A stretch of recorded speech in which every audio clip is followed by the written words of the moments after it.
तो देखिए, महाराष्ट्र में जिस तरीके से उद्धव ठाकरे की सत्ता से विदाई हुई है, इस पर मध्य प्रदेश के गृह मंत्री हैं नरोत्तम मिश्रा। उन्होंने उद्धव के इस्तीफे पर चुटकी ली है। नरोत्तम मिश्रा कह रहे हैं, महाराष्ट्र में सरकार का गिरना हनुमान चालीसा का प्रभाव है। 40 दिन में 40 विधायक पार्टी छोड़ गए। तो सबसे पहले आपको सुनाते हैं किस अंदाज में चुटकी ले रहे हैं मध्य प्रदेश के गृह मंत्री नरोत्तम मिश्रा। मध्य प्रदेश के गृह मंत्री हैं, उद्धव के इस्तीफे पर चुटकी ले रहे हैं। हनुमान चालीसा की वजह से कह रहे हैं उद्धव ठाकरे की सरकार गिरी। हनुमान चालीसा वाला विवाद आप जानते हैं किस तरीके से, जो निर्दलीय सांसद है अमरावती की, उनकी तरफ से मातोश्री पर हनुमान चालीसा पढ़ने का आह्वान किया गया था, जिसके बाद कार्रवाई हुई थी नवनीत राणा पर। राज्य सरकार ने उन पर एक्शन लिया था, उन्हें गिरफ्तार तक किया गया था। बाद में हालांकि उन्हें अदालत से जमानत मिल गई। और इसी पूरे मामले पर नरोत्तम मिश्रा चुटकी ले रहे हैं उद्धव के इस्तीफे को, जो हनुमान चालीसा का पाठ करने नवनीत राणा पहुंच गई थी मातोश्री, और फिर उन पर राज्य सरकार की तरफ से एक्शन लिया गया था, उसी से जोड़ रहे हैं। जरा सुनिए। जिनकी खुद की सरकार गिरती है, जिनकी खुद की पार्टियां टूटती हैं, ये उद्धव जी से पूछो। अब ये हनुमान चालीसा का ही प्रभाव है कि 40 दिन के अंदर 40 विधायक चले गए। केजरीवाल आ रहे हैं, वो कह रहे थे संजय राउत जी वहां पे कि हमारे विधायक अगवा कर लिए गए, अगवा हो गए। अरे राउत जी अगवा नहीं हुए थे, वो भगवा हो गए थे। ये देश है जहां पहली बार हिंदुत्व के नाम पर कोई सरकार गिरी है। मेरा देश बदल रहा है। तो मध्य प्रदेश के गृह मंत्री को आप सुन रहे थे, देखा आपने किस अंदाज में चुटकी ले रहे थे उद्धव ठाकरे के इस्तीफे पर। हम एक बार फिर से रुख करते हैं जिस तरीके से अब सत्ता में वापसी की तैयारी बीजेपी कर रही है। फडणवीस रिटर्न्स की पूरी पटकथा अब किस तरीके से लिखी जाएगी, कैसे आगे बढ़ेगी, इसी पर चर्चा कर रहे हैं। हम सीधे रुख करते हैं, अंकित गुप्ता हमारे साथ मौजूद हैं। जरा समझते हैं अंकित गुप्ता से, जिस बात का जिक्र अंकित आप पहले कर रहे थे कि साहब दावा पेश किया जाएगा या फिर न्योता मिलेगा, इसमें भी कोई पेच है क्या?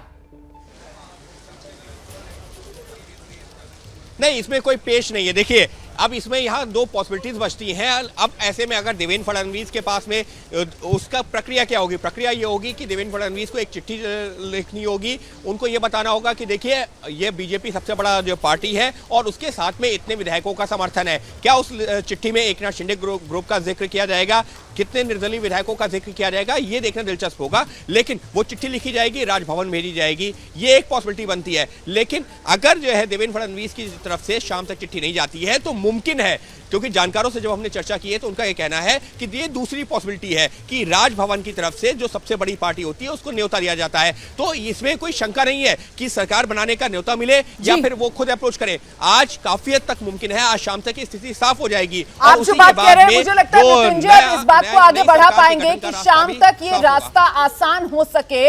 राज्यपाल के पास वो चिट्ठी पहुंच चुके। मृत्युंजय, अगर मेरी आवाज मिल रही है तो इसी का रास्ता एकनाथ शिंदे साफ कर रहे होंगे, आसान बना रहे होंगे। तमाम विधायकों के समर्थन वाली, हस्ताक्षर वाली चिट्ठी लेकर ही एकनाथ शिंदे पहुंचेंगे मृत्युंजय मुंबई। मुझे लगता है मृत्युंजय से हमारा संपर्क नहीं हो पा रहा है, उनको मेरी आवाज नहीं मिल रही है। इस बीच विकास का रुख कर लेते हैं। विकास, यही आगे का प्लान होगा कि एकनाथ शिंदे समर्थन वाले विधायकों के हस्ताक्षर वाली चिट्ठी लेकर पहुंचे मुंबई?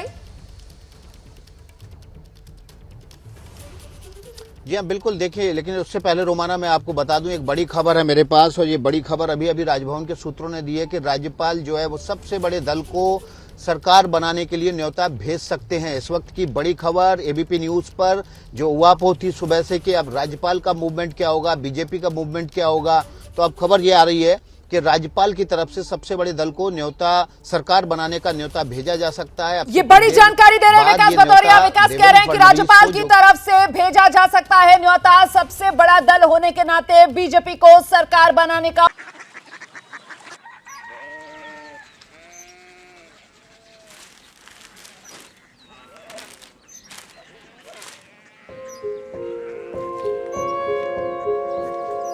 बाबा, बाबा, कोरिया सिटी जानी ना?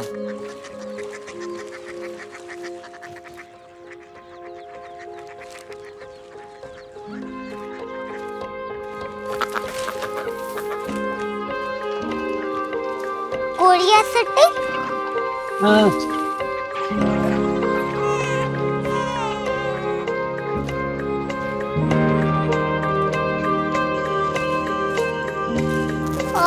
कोरिया सिटी कहाँ पे है? शहर अंग्रेजी लगे हैं।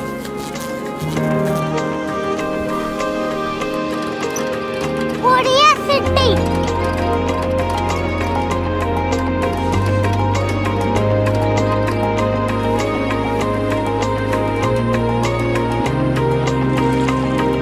वो बहुत दूर है।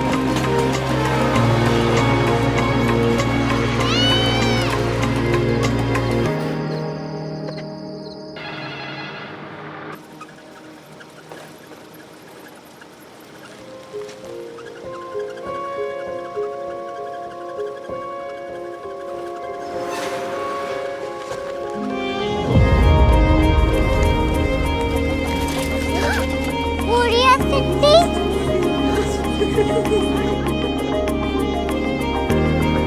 दुनिया को बोलना है, कुछ लोग बड़े होते हैं। कोरिया सिटी कहाँ है? प्रोफेसर साहब को पता होगा।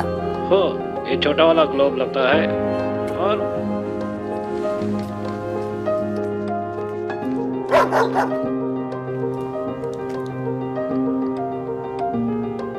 पता नहीं, मेरी बेटी से जाके मिल लो, शायद उसे मालूम हो।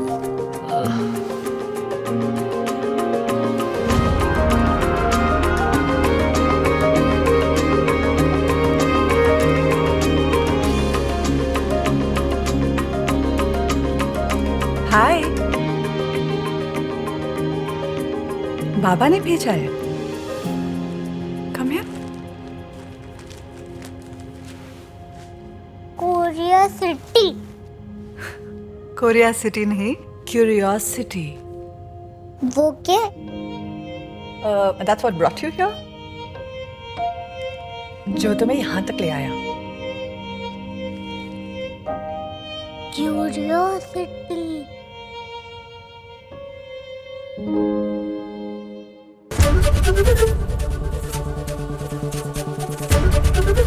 एबीपी न्यूज आपको रखे आगे।